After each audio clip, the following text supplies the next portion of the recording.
The photograph arrived at the Virginia Museum of History in a cedar box, wrapped in silk that had yellowed with age. Dr. Sarah Chen, the museum's lead curator for Civil War collections, lifted it carefully from its protective casing. The daguerreotype was remarkably well preserved, its silver surface still reflecting light after more than a century and a half. 5 people stared back at her from 1860.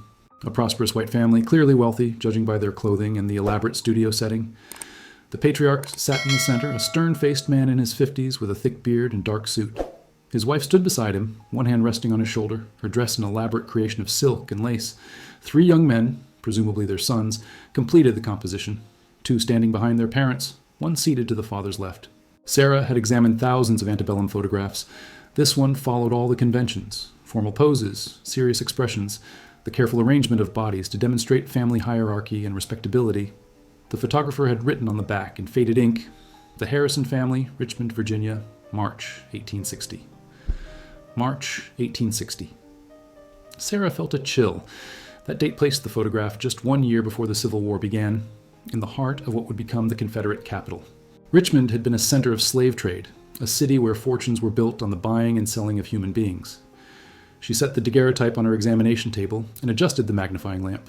The donor's note had said the photograph came from an estate sale, part of a collection belonging to descendants who'd moved north decades ago. No other information had been provided. Sarah began her standard analysis, noting details that would help with historical context. The father's clothing suggested merchant-class wealth, expensive but not aristocratic. The mother's jewelry was tasteful, valuable. The sons, ranging from perhaps 18 to 30 years old, wore matching dark suits that indicated family unity and prosperity. Then she noticed the hands. In formal Victorian photography, hand placement was carefully choreographed. Hands rested on furniture, clasped together or hung naturally at sides. But something about this family's hands seemed odd. Sarah leaned closer, adjusting the magnification. The father's right hand, resting on the arm of his chair, had fingers positioned in an unusual configuration. His index and middle fingers crossed, while his thumb extended outward. The mother's hand on his shoulder mirrored a similar strange gesture. Each of the 3 sons had their hands positioned differently, but all seemed deliberately posed in ways that violated typical photographic conventions. Sarah felt her heart rate increase. She'd seen hand positions like these before, not in photographs, but in historical documents about coded communication systems. She grabbed her phone and pulled up her research files, scrolling through images of abolitionist signals and Underground Railroad codes.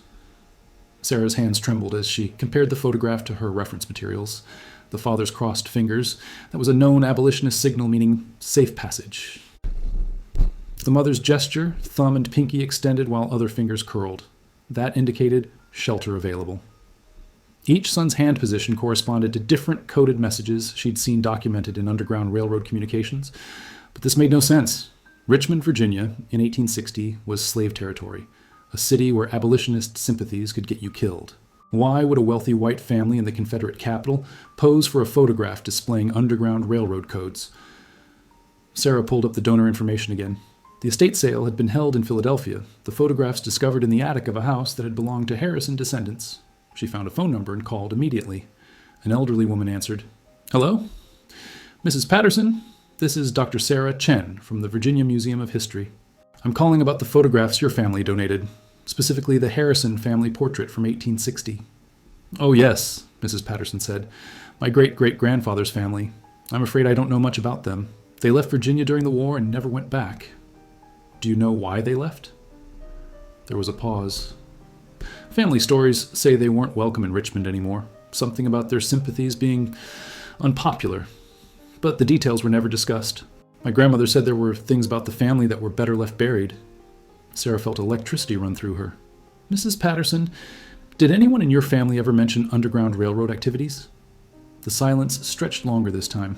Finally, Mrs. Patterson spoke, her voice barely above a whisper. "How did you know?" "The photograph," Sarah said. "Their hands.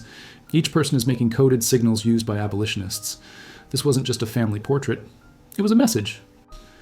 Mrs. Patterson's breath caught. "My grandmother told me once, when she was very old and her memory was failing, that our ancestors had been conductors. I thought she was confused, talking about railroad workers, but she said they conducted souls to freedom and it cost them everything. I never understood what she meant." Sarah explained what she'd discovered, describing each hand signal and its meaning.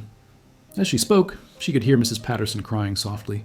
"All these years," the elderly woman said, I thought we came from Confederate sympathizers. My whole life, I've carried shame about my Virginia roots, assuming my ancestors had been on the wrong side of history.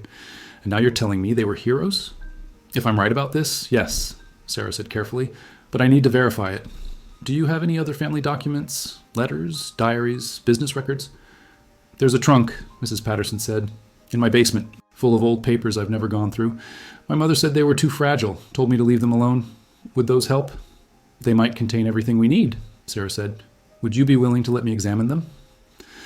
2 days later, Sarah stood in Mrs. Patterson's basement in a quiet Philadelphia suburb, staring at a leather-bound trunk that hadn't been opened in decades.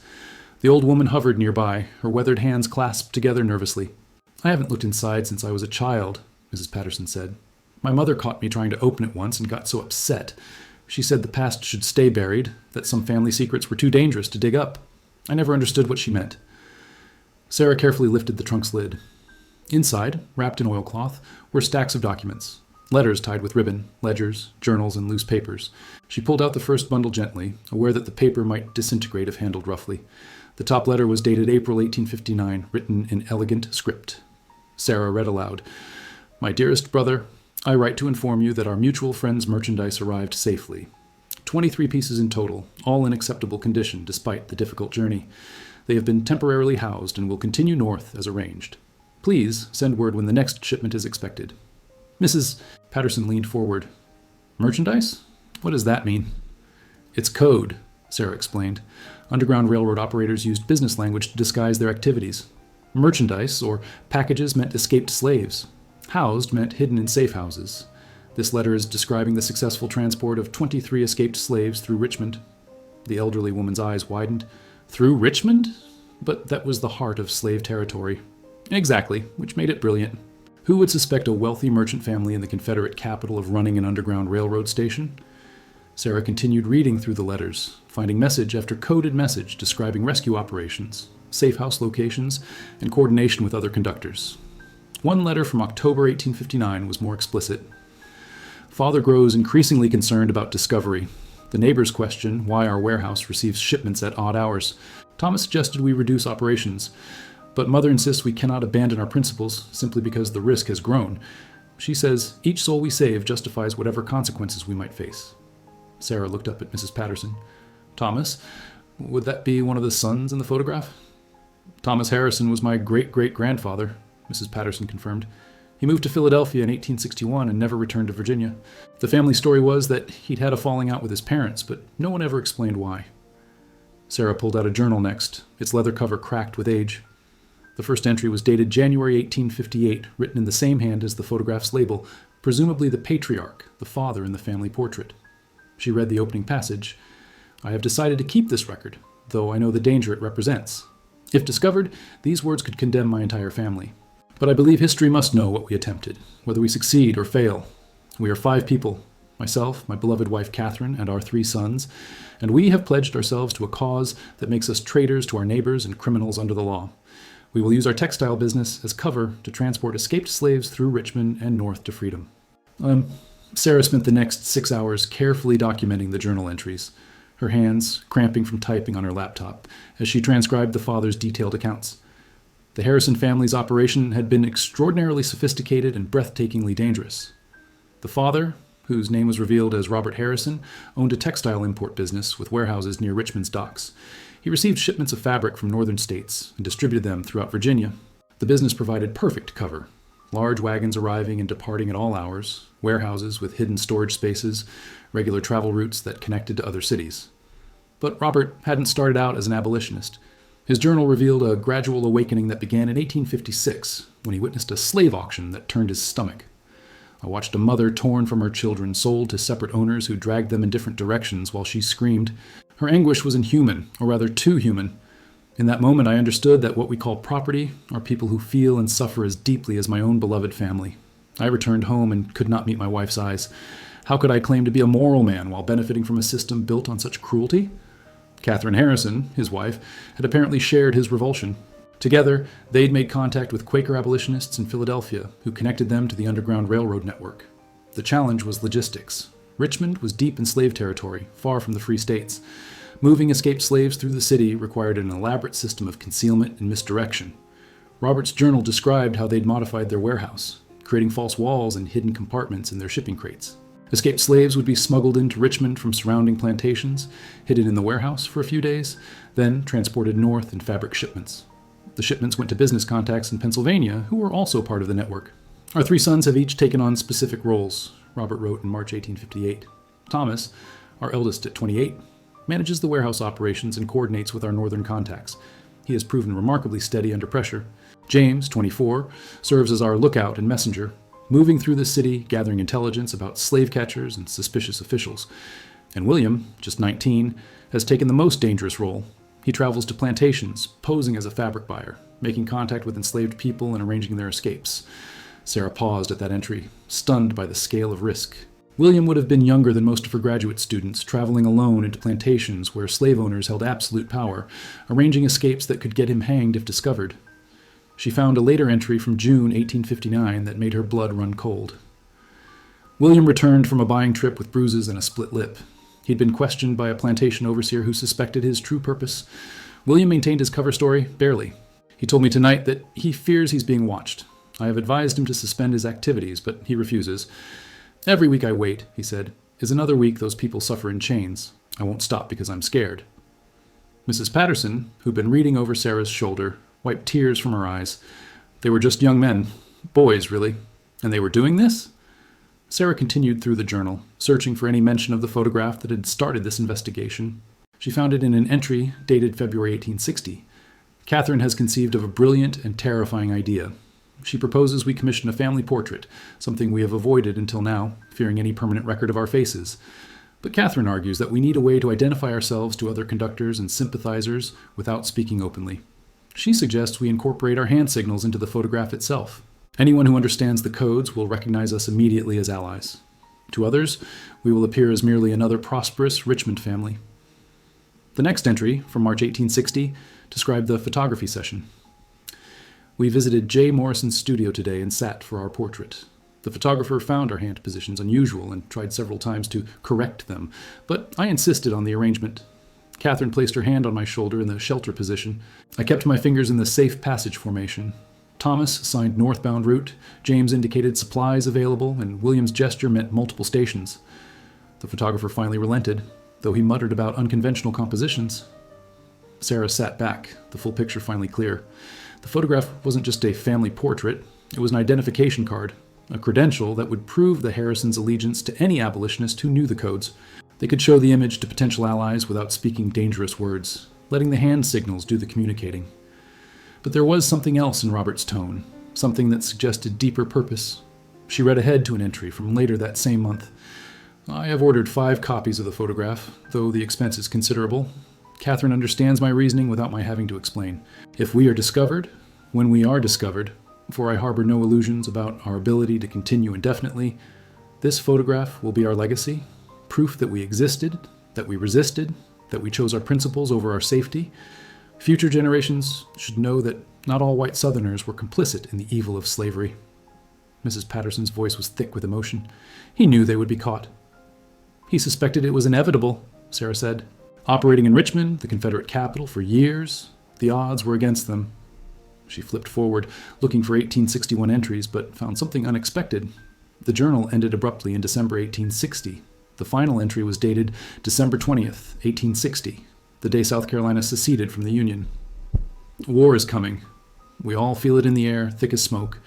South Carolina has left the Union, and Virginia will surely follow. Our operations have become infinitely more dangerous. We are no longer just breaking the law. We will soon be enemies of a new nation. Catherine and I discussed closing our network, but how can we abandon people to slavery when their need is greatest? We have agreed to continue as long as we are able. God grant us courage for what lies ahead. Then nothing. No more entries. Sarah flipped through the remaining blank pages, but Robert had stopped writing. What happened to them? Mrs. Patterson asked. Why did the journal stop? Sarah returned to the trunk, searching through the remaining documents. She found business ledgers, receipts, correspondence, but nothing personal after December 1860. Then, at the bottom of the trunk, she discovered a small wooden box. Inside the wooden box were letters, different from the earlier business correspondence. These were personal, intimate, written in various hands. Sarah recognized Catherine Harrison's elegant script on several. She opened the first letter, dated January 1861. My dearest sister in Philadelphia, I write with news, both encouraging and terrible. Our network has successfully moved 42 souls to freedom this month alone. Desperation drives more attempts as people realize war will only make escape more difficult. But Robert grows gaunt with worry. He no longer sleeps properly. Yesterday I found him standing at the warehouse window at dawn, just staring at the street. He believes we are being watched. Sarah opened the next letter from March 1861. Virginia has seceded. Richmond is now capital of the Confederate States. Neighbors who were merely suspicious have become openly hostile. Someone painted "traitor" on our warehouse wall last night. Robert wants to send the boys north, but Thomas refuses to leave. He says if we abandon our work now, when people need us most, everything we've risked means nothing. My heart breaks with pride and terror in equal measure. Another letter, dated July 1861, was harder to read, the ink smudged in places as if water or tears had fallen on the paper. They know. I don't know how, but they know. Men came to the house yesterday demanding to search the warehouse. Robert showed them around, maintaining calm while my heart thundered so loudly I feared they'd hear it. We had 3 people hidden in the false wall compartment. The men searched for 2 hours. They found nothing, but they promised to return. Robert says we must evacuate immediately, get our people out tonight, and close operations. Sarah's hands were shaking as she opened the next letter. It was dated August 1861 and written in Thomas's hand, addressed to relatives in Philadelphia. I write with devastating news. Father has been arrested on charges of aiding escaped slaves. Mother tried to intervene and was also taken into custody. James, William, and I barely escaped. We are heading north tonight with the last group of people we were sheltering. 17 souls total.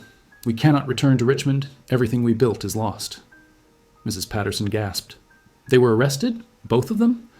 Sarah nodded, continuing to read Thomas's letter. The trial, if it can be called such, lasted less than a day. Father and Mother were convicted of treason against the Confederacy. Father was sentenced to 15 years hard labor, Mother to 10 years. The judge said their sentences were lenient only because of Father's previously respected position in the community. They were given 48 hours to settle their affairs before being transported to prison. The next document was a legal record, conviction papers for Robert and Catherine Harrison, dated August 15, 1861. The charges were detailed: aiding escaped slaves, conspiracy against the Confederate States, operating an unlawful network. The evidence included testimony from neighbors, documentation of suspicious warehouse activities, and statements from captured escaped slaves who'd been forced to reveal their helpers. Sarah found one more letter in the box, this one in Catherine's hand, written from prison in September 1861. My beloved sons, by the time you read this, your father and I will be beginning our sentences. Do not grieve for us. We made our choice with full knowledge of potential consequences. We have no regrets. Every person we helped to freedom was worth whatever price we must now pay. You must live your lives forward, not looking back. Build families, pursue happiness. Never be ashamed of what we did. We loved you enough to risk everything for a principle. We hope you will understand. The letter continued. I have one request. Keep the photograph. Show it to your children and grandchildren. Tell them that ordinary people, merchants, mothers, sons, can resist extraordinary evil. Tell them we chose courage over comfort, principle over prosperity. And tell them that in the darkness of history's worst moments, there were always people who lit candles of resistance. Sarah knew she needed to find out what happened to Robert and Catherine Harrison after their conviction. She contacted the Library of Virginia's archives and requested any available prison records from Confederate facilities operating during the Civil War. 3 days later, she received digital scans of documents from Castle Thunder, a notorious Confederate prison in Richmond where political prisoners and accused traitors had been held. Among the thousands of entries, she found the Harrisons. Robert Harrison. Admitted August 17, 1861. Prisoner number 347. Convicted traitor. Sentence, 15 years hard labor. Medical notes documented his deteriorating health through the war years. Malnutrition, exhaustion, illness. Then in March 1863, a final entry. Prisoner number 347, deceased. Cause, pneumonia complicated by malnutrition and poor conditions. Body released to family. Catherine Harrison, admitted August 17, 1861. Prisoner number 428. Convicted traitor. Sentence, 10 years hard labor. Her medical records showed similar decline, but she'd survived longer. The final entry came in April 1865, just days after the war ended. Prisoner number 428, released following Confederate surrender. Physical condition poor. Transported to Philadelphia by family members. Sarah felt tears streaming down her face. Robert had died in prison, never living to see the Union victory or the abolition of slavery. Catherine had barely survived, freed only when the Confederacy collapsed. She called Mrs. Patterson immediately. I found prison records. Your great-great-great-grandfather died in Castle Thunder in 1863. Catherine survived, but was imprisoned until the war ended. The elderly woman was silent for a long moment. Did she recover? I don't know yet, Sarah admitted. The records just say she was transported to Philadelphia. Let me search for Philadelphia death records from 1865 onward. She spent the next several hours combing through databases. Finally, she found Catherine Harrison's death certificate, December 1866, Philadelphia, Pennsylvania. Cause of death, complications from imprisonment, general debility. She'd survived just 18 months after her release, her health permanently destroyed by 4 years of hard labor and poor conditions. But Sarah also found something else. Catherine's obituary in a Philadelphia abolitionist newspaper. It was longer than typical obituaries, clearly written by someone who'd known her story. Catherine Harrison, formerly of Richmond, Virginia, passed into rest on December 14th. Mrs. Harrison was a heroine of the Underground Railroad, operating a station in the Confederate capital itself at tremendous personal risk. She and her husband Robert, deceased 1863, saved an estimated 200 enslaved persons, providing them shelter and passage to freedom. Their courage cost them everything: their business, their home, their freedom, and ultimately their lives. Mrs. Harrison is survived by 3 sons, Thomas, James, and William, all of Philadelphia, and by the countless individuals whose lives she forever changed. Let her sacrifice never be forgotten. 200 people. Sarah sat back, overwhelmed by the scale of what the Harrison family had accomplished. For 3 years, in the most dangerous possible location, they'd operated a rescue network that saved 200 human beings from slavery. She called Mrs. Patterson again and read the obituary aloud. The elderly woman wept openly. 200 people, Mrs. Patterson whispered. My ancestors saved 200 people, and I never knew. My whole life, I never knew. Sarah returned to the trunk, searching for any documents from Thomas, James, or William after the war. She found a cache of letters written in the 1870s and 1880s, after the war had ended and the Reconstruction period was underway. Thomas had become a textile merchant in Philadelphia, continuing his father's legitimate business. His letters showed a man haunted by survivor's guilt. I think often of Father dying in that prison while I lived free in the North. He saved my life by insisting we flee, but I wonder if I should have stayed and faced arrest alongside him. Mother told me before she died that Father's last words to her were about us. He made her promise to ensure we understood that our escape had given their sacrifice meaning. 200 people freed, he said, and our son's alive to tell the story. I try to believe that was enough. James had become a teacher, dedicating his life to educating formerly enslaved people. One letter from 1873 described his work. I teach reading and writing to men and women who were kept deliberately ignorant by slavery. Some are elderly, their fingers stiff with arthritis as they learn to hold a pen for the first time. Others are children whose parents were freed too late to be educated themselves. When they master a new word, I think of father and mother and all they sacrificed to break the chains. Education is my way of continuing their work. William's path had been different. He'd become a vocal abolitionist speaker, traveling throughout the North giving speeches about his family's Underground Railroad activities. Sarah found printed copies of several speeches he delivered in the 1870s and 1880s. One speech, delivered in Boston in 1875, described the family photograph. I was 19 years old when we sat for that portrait. My father insisted we hold our hands in specific positions, signals that abolitionists would recognize. At the time, I thought it was mere bravado. Now I understand it was testimony. My father knew our work might cost us everything. He wanted proof that we'd existed, that we'd chosen the right side of history. That photograph was his way of saying, we were here. We resisted. We did what was right, even when it was dangerous. Another speech from 1882 went further. People ask me if my parents' sacrifice was worth it. They died for their principles, spent their final years in prison, lost everything they'd built. Was it worth it? I tell them to ask the 200 people my family helped to freedom. Ask the children and grandchildren of those 200 people who live free because my parents risked everything. Ask the man who became a minister, the woman who became a teacher, the families who built lives in freedom because someone was brave enough to help them escape slavery. Yes, it was worth it. 1,000 times over, it was worth it. Sarah found one final document that made her catch her breath. A ledger William had kept, attempting to track down every person his family had helped. It contained names, dates of passage through the Richmond station, and any information he'd been able to gather about their subsequent lives. The ledger showed William had spent decades trying to find these people, documenting their stories. Some entries were simple. Martha, transported. July 1859, believed to have reached Canada. Others were detailed. Samuel and his wife Rose transported December 1860 with 3 children. Samuel became a carpenter in Philadelphia. Children attended school. Family thriving. At the end of the ledger, William had written a summary. Of the approximately 200 souls my family helped, I have been able to trace 73. All are living in freedom. Many have families. Their children attend school. They own property, operate businesses, participate in civic life. This is my parents' legacy, not their suffering, but the lives they saved and the freedom they made possible. Sarah spent 3 months preparing an exhibition about the Harrison family. The Virginia Museum of History devoted an entire gallery to their story, with the 1860 photograph as the centerpiece. Around it, she arranged the documents she'd discovered. Robert's journal, the coded letters, Catherine's final message to her sons, the prison records, William's speeches and ledger. The exhibition opened on a humid Virginia evening. Sarah had invited Mrs. Patterson and asked her to bring as many family members as possible. She'd also spent weeks tracking down descendants of people the Harrison family had helped, names from William's ledger that she could connect to living relatives through genealogical research. The gallery filled with over 100 people. Mrs. Patterson arrived with her children, grandchildren, and great-grandchildren, 4 generations of Harrison descendants. They stood before the photograph, studying the faces of ancestors they'd never known about. But Sarah's most powerful moment came when she introduced Mrs. Patterson to Marcus Johnson, an elderly black man from Philadelphia. Marcus held a worn photograph of his own, his great-great-grandfather Samuel, the same Samuel mentioned in William's ledger. "Your family saved my ancestor," Marcus said, his voice breaking. "Samuel and Rose and their 3 children. December 1860.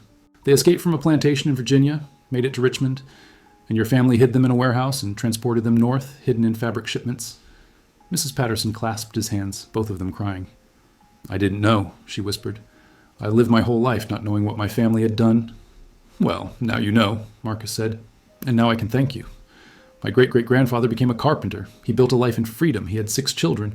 Those 6 had children of their own. Today, there are over 60 people in my family tree, all of us alive because your ancestors risked everything to help slaves they'd never met."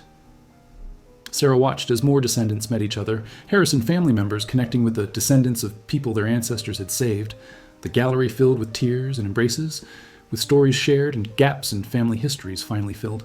During her speech opening the exhibition, Sarah addressed the crowd. This photograph was taken in March 1860, 1 year before the Civil War began. 5 members of the Harrison family, Robert, Catherine, Thomas, James, and William, posed for this portrait with their hands positioned in coded signals. To casual observers, it was just another family photograph. But to abolitionists who knew the codes, it was a message. Here is a safe house. Here is shelter. Here is passage north. She paused, looking at the image projected behind her. What makes this photograph extraordinary isn't just the coded signals. It's what happened after.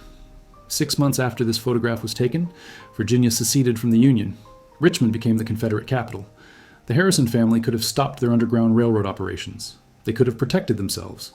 Instead, they continued their work in the most dangerous possible environment, and they paid a terrible price. Sarah described Robert's death in prison, Catherine's years of hard labor, the sons' escape north with the last group of people they were sheltering. But here's what matters most. They saved approximately 200 people from slavery, 200 human beings who lived free because this family chose courage over safety. She gestured to the descendants in the audience. In this room tonight are Harrison family members who never knew this history, and descendants of the people they saved who never knew who helped their ancestors. This photograph, this image that's been sitting in archives for over a century and a half, has finally brought you together. The exhibition ran for 6 months and became the most visited display in the museum's history. News coverage spread nationally, and scholars began researching other possible coded photographs from the Civil War era. Sarah received dozens of messages from people asking her to examine family photographs for similar signals, but the most meaningful impact was personal. Mrs. Patterson created a family history website documenting everything Sarah had discovered and sharing it with her extended family.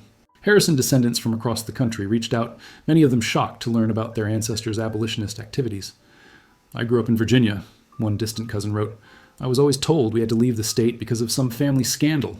I assumed it meant we'd been Confederate sympathizers who'd done something shameful. Learning the truth, that we left because we were abolitionists who got caught helping escaped slaves, has completely changed how I understand my family and myself." Marcus Johnson organized a gathering of descendants from the people the Harrison family had helped. Sarah attended the event in Philadelphia, held in a church not far from where Thomas, James, and William had settled after fleeing Richmond. Over 200 people came, descendants of Samuel and Rose, of Martha, who'd gone to Canada, of dozens of others whose names appeared in William's ledger. They shared stories that had been passed down through generations. One woman described how her great-great-grandmother had told her grandchildren about the white family in Richmond who hid us in their warehouse and saved our lives. Another man brought a quilt his ancestor had made in freedom, incorporating a pattern that resembled the fabric the Harrison family had imported, a deliberate memorial to the people who'd helped her escape. Sarah stood before the photograph one last time before the exhibition closed. She'd spent months studying every detail, the studio backdrop, the Victorian clothing, the serious expressions, but now she saw it differently. She saw 5 people making the conscious choice to create evidence of their resistance. Robert and Catherine, knowing they might not survive, but determined to leave proof of their principles. Thomas, James, and William, young men who could have protected themselves by doing nothing but instead risked everything. The hand signals weren't just codes, they were declarations. Quiet acts of defiance captured in silver and glass, preserved through time, waiting to tell their story to anyone who learned to read the language. Mrs. Patterson stood beside her. At 83 years old, she'd spent the past 6 months learning everything she could about her ancestors. "Sarah," she said quietly, "I've been thinking about what Catherine wrote in her letter from prison, about how ordinary people can resist extraordinary evil, about lighting candles in the darkness." "It's a powerful metaphor," Sarah agreed. "It's not a metaphor," Mrs. Patterson said. "It's a challenge. She wasn't just talking about herself. She was talking about every generation that comes after, asking us, when you face injustice, what will you do? When doing the right thing is dangerous, will you stay silent or will you resist?" Sarah looked at the photograph again, those 5 serious faces, those deliberately positioned hands. "What do you think they'd want us to know, Mrs.?" Patterson smiled, tears in her eyes. "I think they'd want us to know that we're capable of more courage than we imagine. That ordinary people, merchants, teachers, students, parents, have the power to change history. That taking a stand costs something, sometimes everything, but the cost of staying silent is higher." She gestured to the exhibition materials around them. "This photograph sat in an archive for 150 years. All that time, their story was hidden, waiting. Now it's out in the world again, and look what happened. Families reunited, history corrected, people understanding that resistance has always existed, even in the darkest places." Sarah nodded. "Your family's story is going into textbooks, Mrs. Patterson. Students will learn about the Harrison family, about Underground Railroad operations in Confederate territory, about white allies who paid the ultimate price for their principles." "Good," Mrs. Patterson said firmly, "because we need those stories. We need to know that people have always fought back against injustice, even when it seemed hopeless, especially when it seemed hopeless." The photograph would be permanently installed in the museum's Civil War gallery, Sarah had been told. Future visitors would see Robert, Catherine, Thomas, James, and William Harrison frozen in their 1860 portrait, hands positioned in coded signals that once meant safety, shelter, passage to freedom. But the photograph was more than historical artifact now. It had become a mirror, reflecting questions back at everyone who viewed it. What would you risk for your principles? What cost are you willing to pay to resist injustice? When doing the right thing is dangerous, what will you choose? 5 people in a Richmond photography studio in 1860 had answered those questions with their hands, their lives, their sacrifice. Their message, encoded in gesture and preserved in silver, had finally been read and understood. And it would continue speaking to future generations, a permanent testament to the power of ordinary people who refuse to accept evil no matter the cost. The exhibition closed, but the story lived on, in textbooks and classrooms, in family gatherings and genealogical research, in every conversation about courage and resistance and the choices we make when history demands we choose a side. The Harrison family photograph, once just another forgotten image in an archive, had become something more, evidence that resistance has always existed, proof that ordinary people can be extraordinary, and a reminder that the decisions we make echo through generations will never meet.